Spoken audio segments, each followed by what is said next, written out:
mimoza.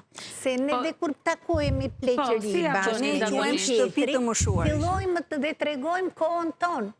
Jo aksionet, jo zbori, ku jo takoheni zakonisht? Pra, gjithmonë në kafe, lokale? Ky është aktiviteti më tipik? Po, neve brezi. Nuk organizoni do diçka tjetër, aktivitetet tjera? Jo, vetëm që tashu mund të shkosh me fëmijët e tu, diku atje këtu. Po në shoqëri? Me shoqërinë, dikush ikën, dikush nuk vjen dot se ka dhe të tjerë në mrapa. Prandaja janë të shkëputura. Keni angazhime. Po më që më ka e kërëgji shoqëria e s'ka njëri. O ka një kur në të bot, o ka një kur jashtë shteti, s'ka mbetur njëri. Dhe unë, kur dalë në kafe, e pi kafe në vetë, mos e me bashkëshorten, s'ka shok. S'ka njëri tjetër, ka nikur. A të bëj një pyetje me qënë se thatë që kam shok që ka nikur në atë botë. Si përjetoni humbjen ose largimin e një shoku në këtë mosh? Është shumë e rëtë. Është, shiko, gje e parë që me ndonë, thua, ikuaj pas ati kam radhën unë. E asocion me Unë vetën. lot lëmshi. Këtë do me ndosh. Fillon të trëmba, po? Jo për trëmbur, jo strëmbëm, jo, unë nga vdekja nuk trëmbëm. Jo, nuk është trëmbje, se të gjithë do të ikim një ditë. Nuk trëmbëm se e di që rrugën e kam për parajsh. Jo, ta themum se ndodh kjo proces. Dhe dyta, është një rrugë që do bëhet, duam apo s'duam neve. Kështu që do s'kep se të trëmbesh.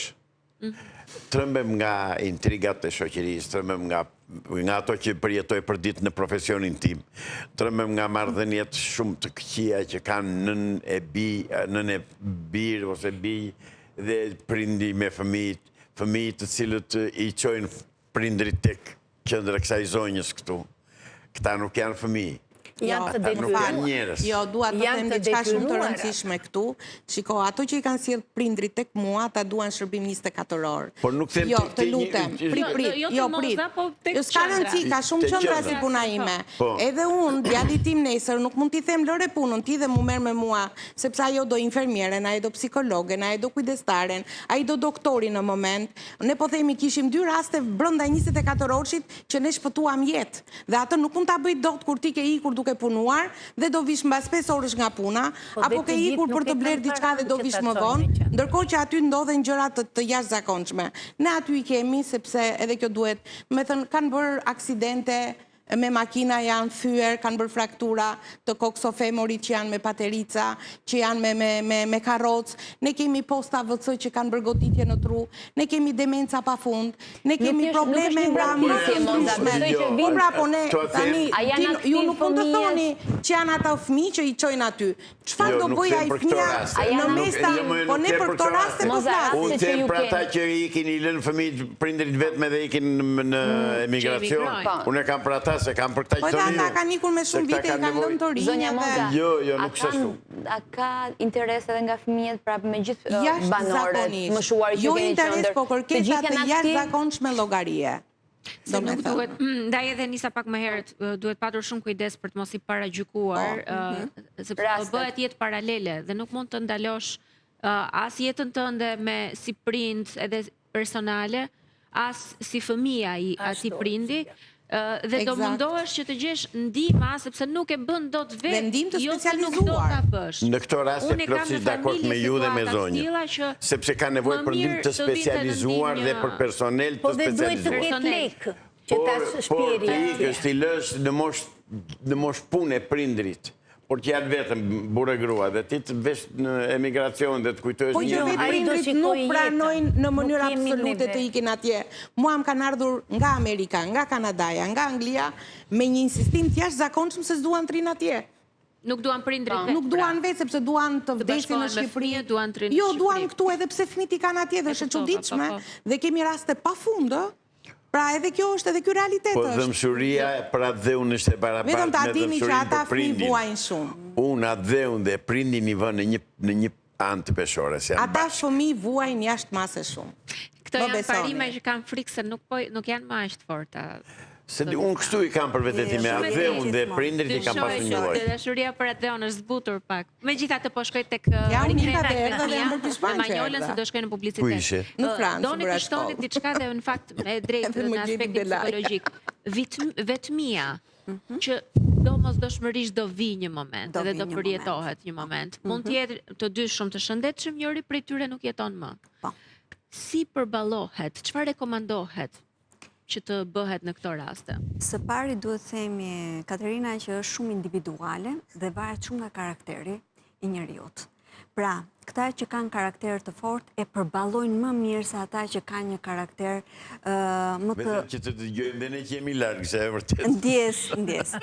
Pra, po thoja që vetmia përballohet në bazë të karakterit të fort që ti ke. Normal. Pra njerëzit e njerëzit e ndjeshëm e vuajnë më tepër.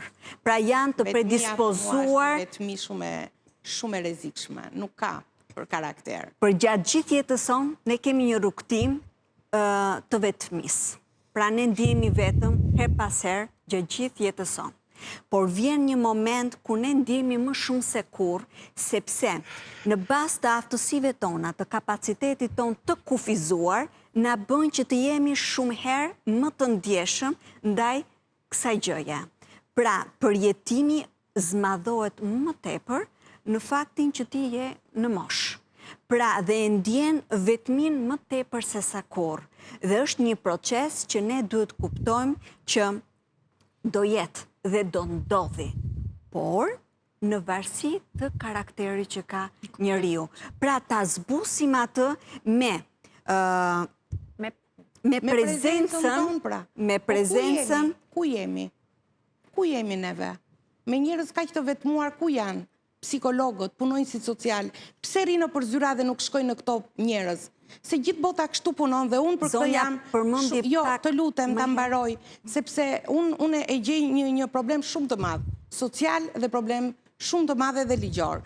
Të gjithë psikologë dhe sociologë që kemi pa fund në Shqipëri, nuk janë në terren, janë në përzyra. Vdiqja ai dhe pas 6 muajsh të gjendet i vdekur trupi. Nuk e ka fajin vetëm familja. Ku është mjeku i familjes? Ku është psikologu? Ku është sociologu që s'ka shku një t'interesohet? Ky njeris po merr kodet e ilaçeve. Ku janë komshin? Të lutem. Do të thënë janë shumë gjëra që mungojnë. Ende në këtë pjesën e tras.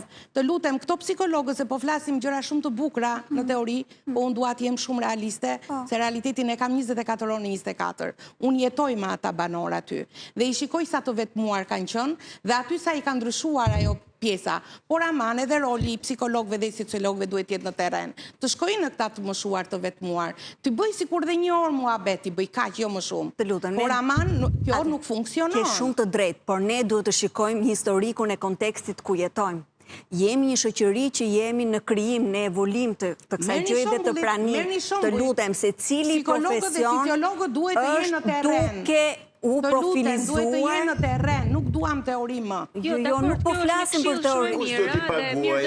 Po ata në punë janë, zoti Islami, janë në punë ata. Ata rrogën e marrin por një ditë në kafe. Presë edhe në një telefon. 200 psikologë ka që thuaj.